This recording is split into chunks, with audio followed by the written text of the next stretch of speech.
이 새벽에 우리에게 주시는 하나님의 말씀은 시편 146편 1절부터 10절까지의 말씀입니다. 시편 146편 1절부터 10절까지의 말씀입니다. 제가 가진 구약성경 908면쯤에 있습니다. 함께 한 절씩 교독하겠습니다. 할렐루야. 내 영혼아 여호와를 찬양하라. 나의 생명의 여호와를 찬양하며 나의 동생에 대한 하나님을 찬송하리로다. 귀인들을 의지하지 말며 도울 힘이 없는 인생도 의지하지 말지니 그의 호흡이 끊어지면 굴로 돌아와서 그날에 그의 생각이 소멸하리로다. 야곱의 하나님을 자기의 도움으로 삼으며 여호와 자기 하나님에게 자기의 소망을 두는 자는 복이 있도다. 여호와는 천지와 바다와 그 중에 만물을 지으시며 영원히 진실함을 지키시며 억눌린 사람들을 위해 정의로 심판하시며 줄인 자들에게 먹을 것을 주시는 이시로다. 여호와께서는 갇힌 자들에게 자유를 주시는도다. 여호와께서 의인에게 누르시며 여호와께서 피곤한 자들을 이기시며 여호와께서 의인들을 사랑하시며 여호와께서 나그네들을 보호하시며 고아와 과부를 붙으시고 악인들의 길은 굽게 하시는도다. 시온아 여호와는 영원히 다스리시고 내 하나님은 대대로 통치하시리로다. 할렐루야. 아멘. 오늘도 이 새벽에 주님 전에 나오신 우리 성도님들과 그리고 영상으로 예배에 참여하신 우리 성도님들 위해 먼저 하나님의 은혜가 있기를 주님의 이름으로 축원합니다. 오늘 말씀의 제목은 하나님만이 내 삶의 이유가 되십니다. 하나님만이 내 삶의 이유가 되십니다. 사람들은 살아가는 이유를 늘 찾곤 합니다. 어떤 사람은 직장을 이유로, 어떤 사람은 가족을 위해, 어떤 이는 성공이라는 이름을 쫓아 살아가고 있습니다. 우리는 하루하루 무언가 살아갈 이유를 찾고 만들며 그렇게 살아가고 있는 존재들이라 할 것입니다. 그래서 현대 심리학자들은 사람을 움직이는 가장 근본적인 동기를 의미의 추구라 정의합니다. 나름대로 의미가 있어야 그 삶을 위해 열심히 노력하고 나름대로 의미를 또한 추구하며 살아가는 것이 값진 삶이고 가치 있는 삶이라 여기기 때문입니다. 자, 그런데 문제는 그 의미라는 것이 불완전하고 유한한 것들에 근거할 때가 문제가 됩니다. 자, 직장은 때로는 바뀔 때가 있고 또한 관계를 맺고 있는 사람은 떠날 때가 있고 건강도 무너질 때가 있다는 겁니다. 자, 그러면 지금까지 살아왔던 그 삶의 의미, 그 이유도 함께 무너진다는 겁니다. 인생은 이유가 무너지면 방향을 잃고 방향을 잃어버리면 그 삶이 무너진다는 것입니다. 그래서 미국의 신학자 에드워드 클라운이라는 사람이 이렇게 이야기합니다. 하나님 없이 사는 것은 단지 종교가 없는 삶이 아니라 이유 없는 삶이다 라고 이야기합니다. 그러니까 하나님 없이 사는 것, 단지 이게 종교의 문제가 아니라 우리가 살아가는 삶의 이유를 잃어버리며 살아가는 것이다 라고 말하는 겁니다. 자, 오늘 우리가 함께 마주하는 시편 146편은 이 시대의 질문에 이스라엘의 찬양으로 대답해 줍니다. 이 시편은 할렐루야로 시작하고 있죠. 그리고 마지막 절에 보면 할렐루야로 끝을 맺습니다. 단순한 감사나 기쁨의 표현이 아니라 그 고난을 통과한 자들이, 그 고난을 겪고 이겨낸 자들이 하나님을 삶의 이유로 고백하고 있는 내용이 오늘 바로 이 146편에 담겨져 있습니다. 자, 학자들이 이야기하기를 오늘부터 146편부터 이 시편이 얼마 남지 않았습니다. 150편까지를 할렐루야 시편이라 부릅니다. 자, 이 시편들은 바벨론 포로기 이후에 본국으로 귀환했던 그 유대 공동체에서 불렀던 노래들입니다. 자, 이스라엘이 성전도 잃어버리고 미래도 잃어버렸던 그때 70년간 포로로 살아야만 했습니다. 자, 그런데 그곳에서도 하나님은 여전히 그들의 하나님이었고 또한 그들을 다시 회복시킨 놀라운 하나님이셨음을, 그래서 그들이 여호와만이 우리 삶의 이유라고 고백하게 된 것입니다. 자, 그래서 본문 1절과 2절을 보면 이렇게 고백합니다. 할렐루야. 내 영혼아 여호와를 찬양하라. 나의 생전에 여호와를 찬양하며 나의 평생에 내 하나님을 찬송하리로다. 하지만 시간적인 의미를 담은 나의 생전에 나의 평생에 라는 표현은 내가 살아있는 동안이라는 뜻이 담겨져 있지만, 그러나 더 나아가서는 내가 존재하는, 내가 살아 숨쉬는 모든 날들 동안, 그러니까 내가 남김없이 내 인생 전부 그 순간 동안 내가 하나님만을 찬양하겠습니다 라는 고백이 담겨져 있습니다. 자, 우리도 오늘 이 시편이 우리에게 던져주는 질문이 바로 이것입니다. 우리의 삶을 지탱하는 이유가 무엇일까? 앞서 얘기한 대로 그것이 사람인지, 아니면 때로는 환경인지, 때로는 직장인지, 아니면 가족인지, 아니면 변하지 않으시는 그 하나님인지. 자, 오늘 시편 146편의 말씀을 통해 우리가 다시 한번 이 고백이 우리 입술을 통해 드러나기를, 하나님만이 내 삶의 이유가 되십니다.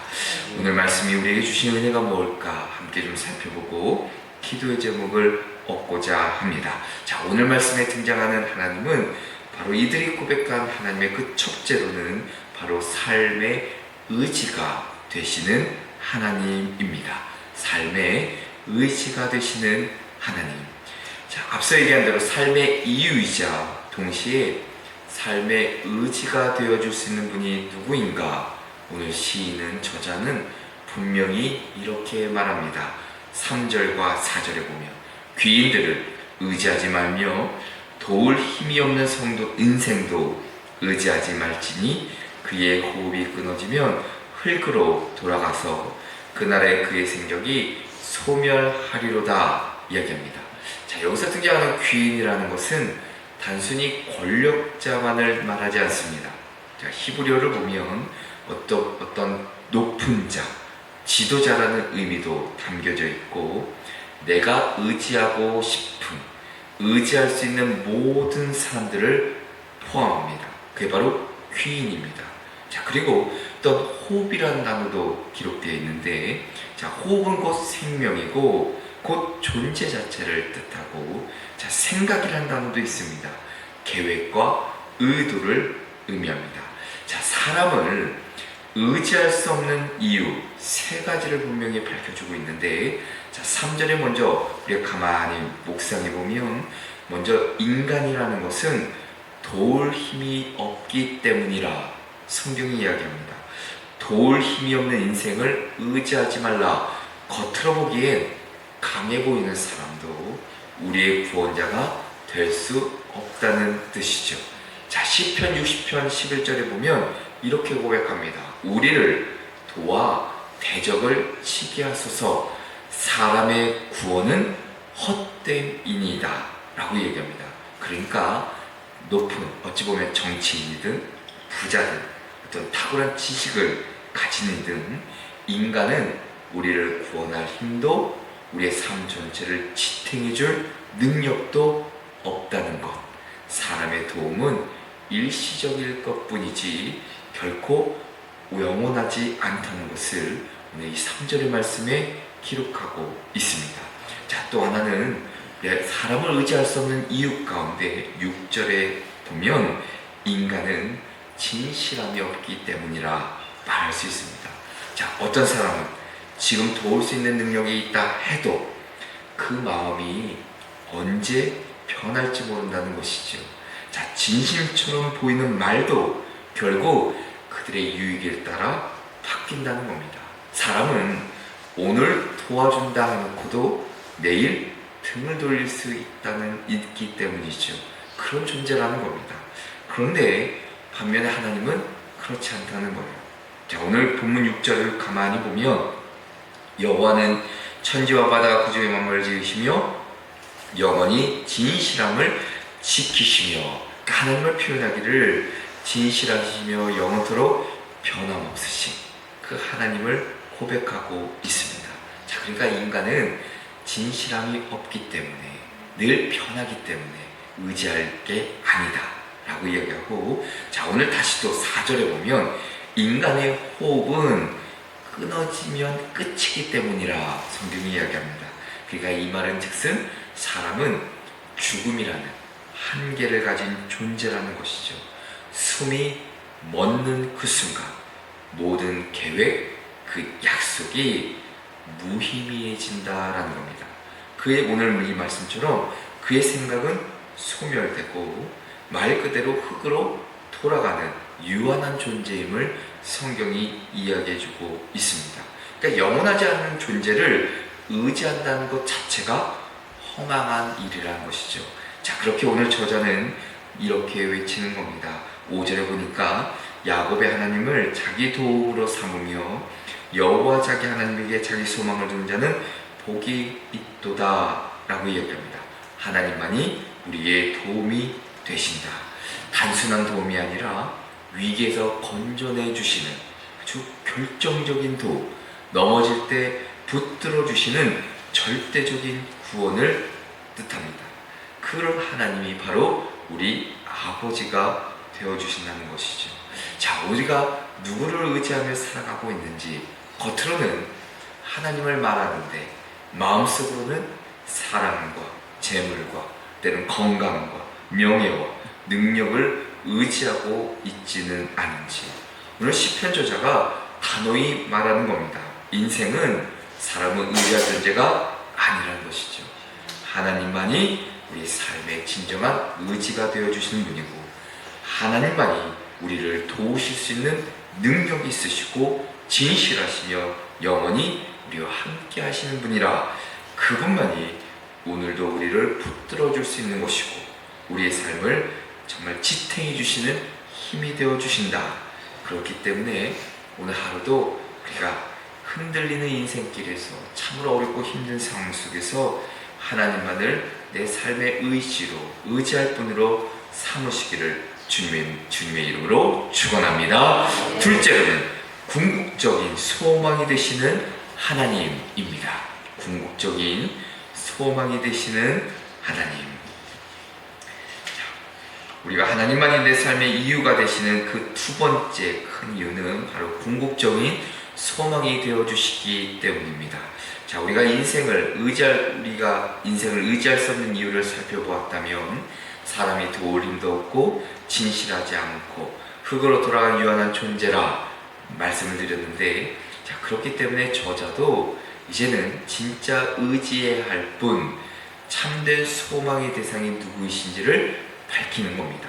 5절에 다시 보면 야곱의 하나님을 자기 도움으로 삼으며 여호와 자기 하나님에게 자기 소망을 둔 자는 복이 있도다. 사람을 의지하지 말라고 외친 다음에 곧바로 야곱의 하나님, 여호와 자기 하나님께 소망을 둔 자가 복되다. 그런데 왜 하필 야곱의 하나님이라 저자가 이야기할까? 자, 우리가 야곱이라는 이름을 잘 알고 있습니다. 그 뜻을, 이 발꿈치를 이렇게 잡은 자이시오.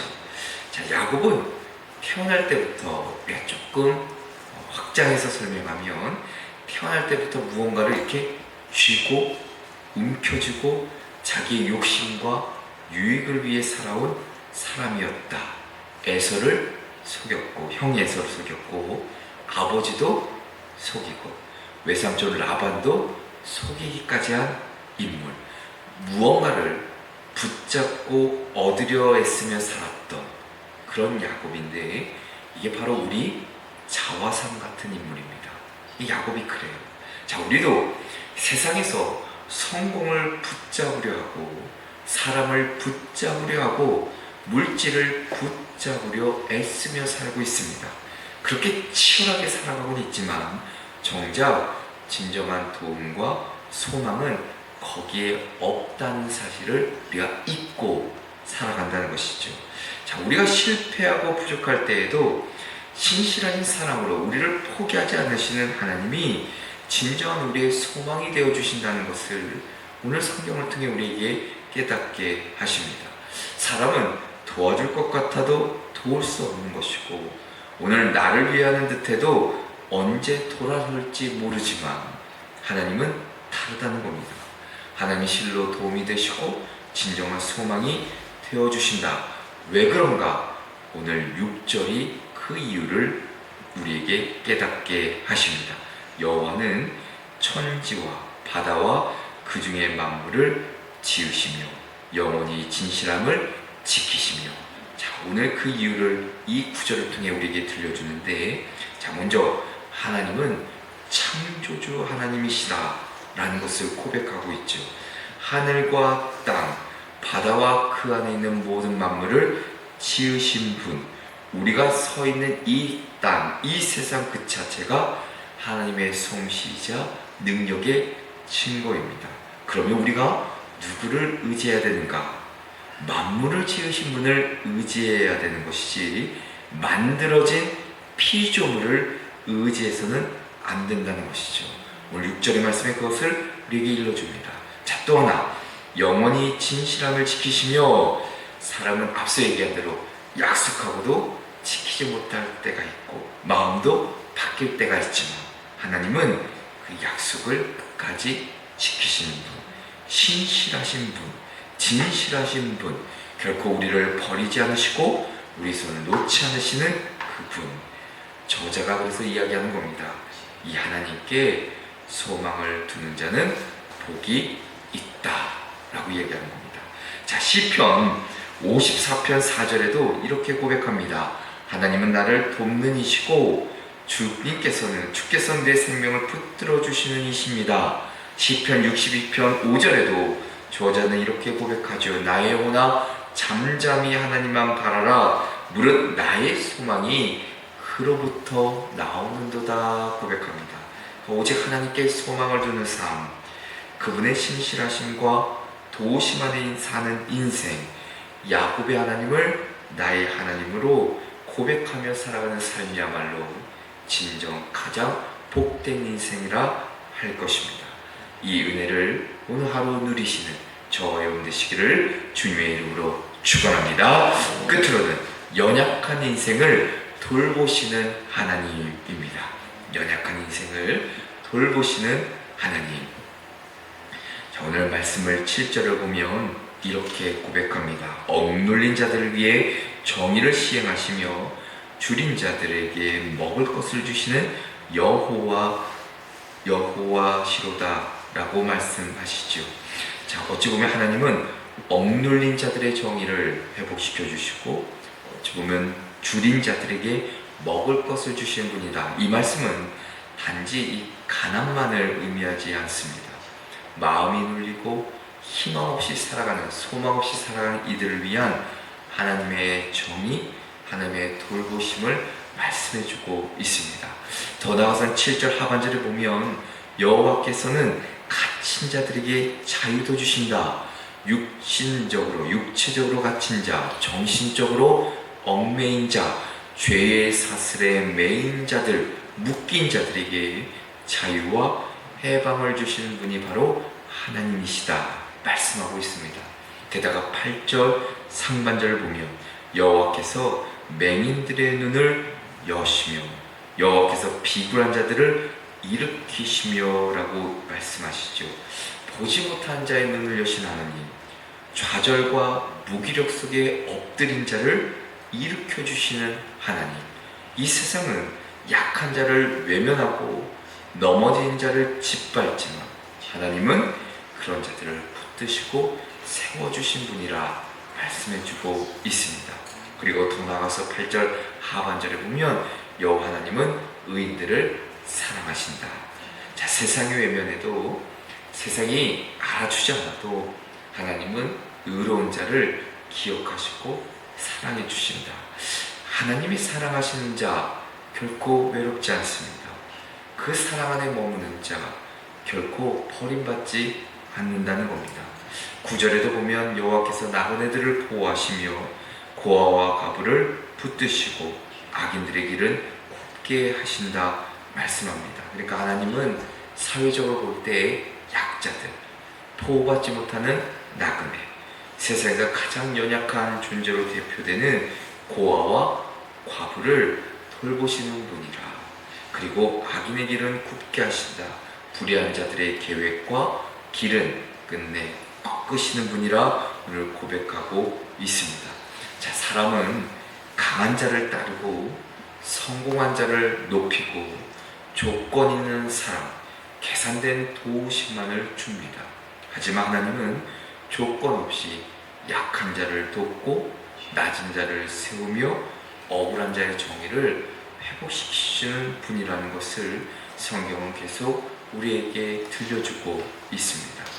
어찌 보면 세상의 모든 도움은 일시적이고 사람의 손길에는 한계가 있습니다. 그러나 하나님은 연약한 인생을 친히 돌보시며 억눌린 자를 자유케 하시고 굶주린 자를 먹이시고 병든 자를 일으키시는 분이십니다. 그분은 어제도 오늘도 변함없이 신실하시며 우리가 기대고 의지할 수 있는 유일한 분이심을 성경은 증언해주고 있습니다. 오늘 이 말씀처럼, 말씀의 제목처럼 하나님만이 내 삶의 이유가 되신다. 사람도 아니고 환경도 아니고 조건도 아닌 하나님만이 내 삶의 이유가 된다는 이 고백이 오늘 우리의 고백이 되시기를, 그리고 평생토록 이 고백 위에 흔들림 없이 살아가는 저와 여러분 되시기를 주님의 이름으로 축원합니다. 기도하겠습니다. 하나님 아버지, 오늘 이 시편의 고백처럼 우리의 삶도 그 주님의 놀란 은혜, 그 사랑, 그 섭리와 신실하신 가운데 살아가게 하여 주시옵소서. 늘 주님만을 가까이 하게 하여 주시고 주의 손길을 믿고 때를 따라 공급하신 주님의 자비를 의지하며 늘 언제나 주님만을 따르는 저희들 되게 하여 주시옵소서. 오늘 하루도 우리의 삶을 도와주실 줄로 믿습니다.